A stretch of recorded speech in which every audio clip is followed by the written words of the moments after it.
একজন আপুর ভিডিওতে দেখলাম ক্লোয়াজমা 1-2 মাস ব্যবহারের ফলে তার মেস্তা একদমই চলে গেছে। আমার 8 থেকে 9 বছরের মেস্তা।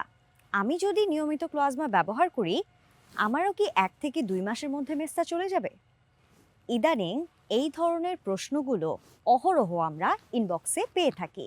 দেখুন, মেস্তা যেমন রাতারাতি হয় না, ঠিক তেমনি মেস্তার সমাধান রাতারাতি পাওয়া যায় না।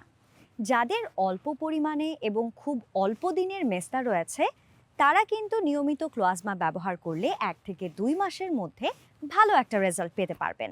কিন্তু যাদের অনেক দিন ধরে মেস্তা রয়েছে, অনেক বছরের পুরনো মেস্তা, তারা কিন্তু ক্লোয়াজমা ব্যবহারের ফলে সমাধানটা পেতে কিছুটা সময় লাগবে। এটাই স্বাভাবিক। তাই তো প্রথমেই আপনার মেস্তার ধরন ও স্থায়িত্ব সম্পর্কে ঠিকভাবে জানতে হবে। তাহলেই আপনাকে সঠিক সমাধান সাজেস্ট করা হবে।